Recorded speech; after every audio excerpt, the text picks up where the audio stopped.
안녕하세요, 선생님입니다. 오늘은 점점 더 사랑하는 방법이라는 제목으로 여러분들과 함께 하겠습니다. 살면서 이제 작년보다 올해 여러분들은 사랑하는 사람이 더 늘어나셨나요? 사랑의 총량이, 내 안에 있는 사랑의 총량이 점점 많아졌는지 갑자기 어느 날 문득 궁금해져서 오늘은 이제 그 주제로 이야기를 나눠보려고 준비를 한번 해봤어요. 가깝게는 이제 가족, 배우자, 작년보다 올해 내가 더 사랑하고 있나? 아이들도 제대로 사랑하고 있나? 직장에서는 사람들과 어떤 이제 건강한 그런 거리와 그다음에 건강한 우정을 잘 지키고 있나? 이런 것들을 포함해서 점점 더 건강하게 사랑할 수 있는 방법, 주변인들을 그런 조건 3가지 팁으로 알려드리도록 하겠습니다. 첫 번째는요, 궁금해하는 것이 사랑이에요. 이제, 여러분들은 누가 궁금하세요? 그러니까 뭐 밥을 뭘 먹었는지, 맛있었는지, 기분이 지금 어떤지, 준비한 일은 잘 돼가고 있는지, 이렇게 물어보는 사람이, 내가 궁금해 하면서 자꾸 물어보는 사람이 바로 사랑하는 사람입니다. 연애할 때는 사실 뭐 그런 것만 계속 물어보고 궁금해하고 뭐 난리가 나죠. 근데 결혼하면 어떻게 돼요? 안 궁금해지는 거죠. 이제 결혼한 지 좀 지나고 나면. 그러면 이제 그렇게 말씀하실 거예요. 어떻게 맨날 연애하는 것처럼 살아요. 다 그렇게 무덤덤해지는 거죠. 맞습니다. 그것도 맞는 얘기인데요. 근데 중간중간 한 번씩 분위기를 이제 환기시켜줘야 어떤 리스크를 줄일 수가 있어요. 여기서 말하는 이제 리스크라는 거는 부부관계가 이제 나빠지는 거, 그런 걸 얘기해요. 연애할 때처럼 계속 사는 것도 이상해요. 그것도 오바죠. 그런데 서로 이제 사랑받고 있다라는 걸 느끼면서 이제 살아가는 거 굉장히 중요한 것 같아요. 특히 아이들이 아직 이제 어리다면 교육적인 측면에서 굉장히 중요하죠. 지난번에 이제 여행을 갔는데 다른 부부들이 이제 몇 부부들이 같이 이렇게 움직이는 그런 여행이었어요. 근데 태교 여행 온 부부가 있더라고요. 아주 어린 부부가. 근데 그렇게 서로 말이 많은 거예요. 막 제잘 뭐 음식도 나눠 먹으면서 막 끊이지 않고 얘기해요. 근데 이제 중년으로 가면 갈수록 얘기 안 하고 서로 핸드폰만 봐요. 이게 가장 이제 보편적인 풍경이죠. 집에서도 서로 안 물어봐요. 왜 안 물어보나 하면 특히나 이제 그런 생각을 많이 해요.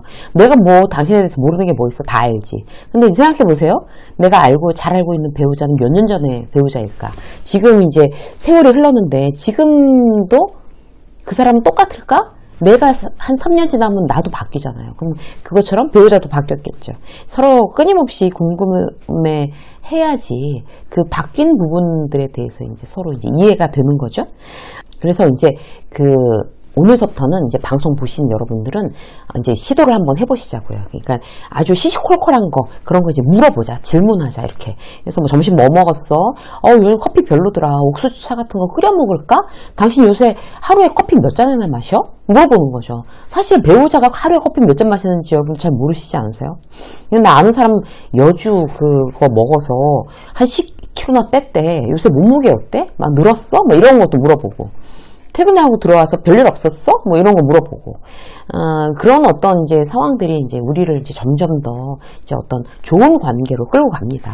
애들도 마찬가지. 끊임없이 애들한테 이제 부모에 대해서 알려주고, 그다음에 아이들에 대해서 물고 하는 그런 노력들 오늘부터 시작해 보시고요. 자, 2번째. 이해할 수 없다면 그냥 받아들이는 거예요.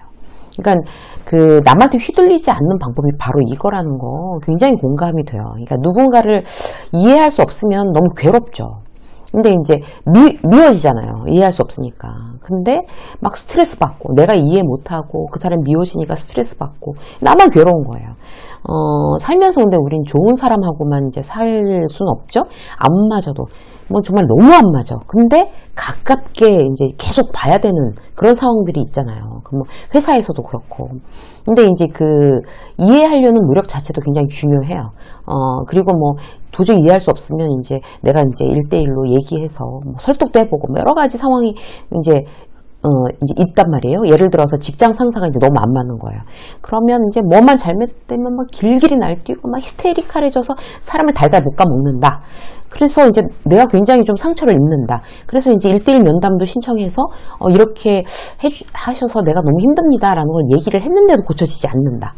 근데 또 그렇게 성질나지 않았을 때 사람이 멀쩡하다. 그러면 이제 어떻게 해야 되겠어요?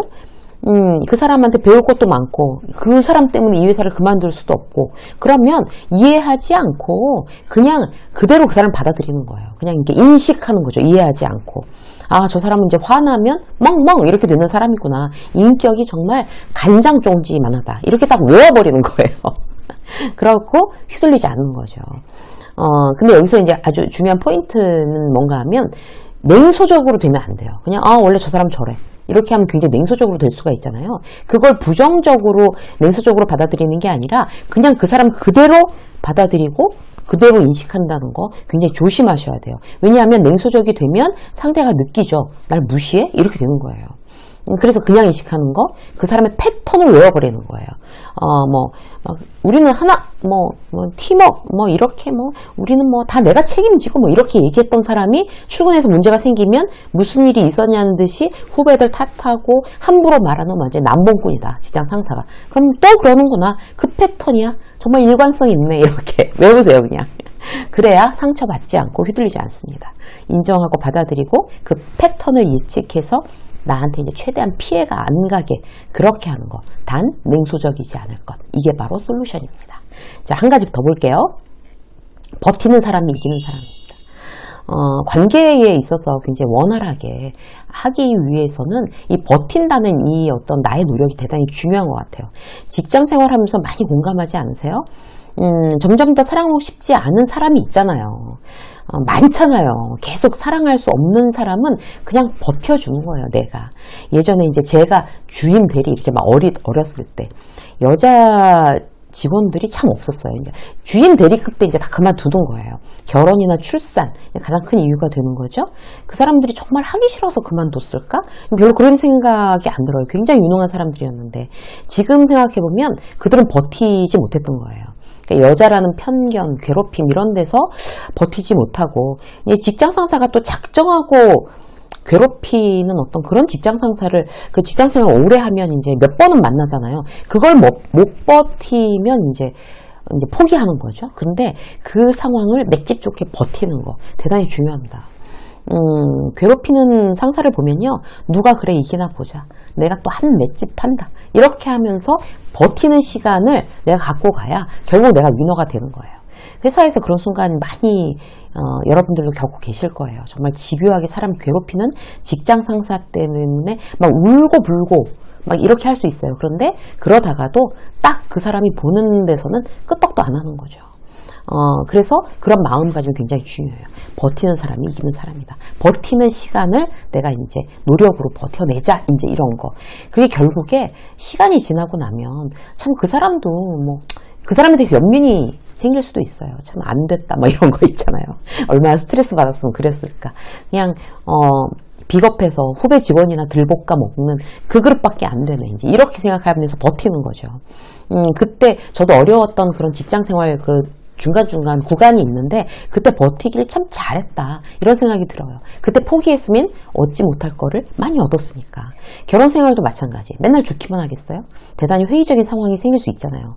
그래도 이제 누구에게나 그 위기가 올 때 그냥 그래 지금은 버티는 구간이구나 이렇게 생각하시면 좋아요. 그러니까 버틴다는 걸 그냥 미련 곰탱이처럼 그냥 가만히 그 시간을 참고 인내한다는 걸 의미하진 않아요. 그 시간을 그냥 보내는 게 아니라 내가 버티고 있는 그 시간은 나쁜 상사, 감당을 못할 것 같은 그런 일에 대한 어떤 의미를 깨닫는 나의 어떤 그 인생의 노하우를 쌓는 그런 시간이라고 유익한 시간이라고 생각하시면 맞습니다. 그래서 버티는 것 자체가 그게 앞으로 그냥 그 자리에 있는 게 아니라 앞으로 나가는 거예요.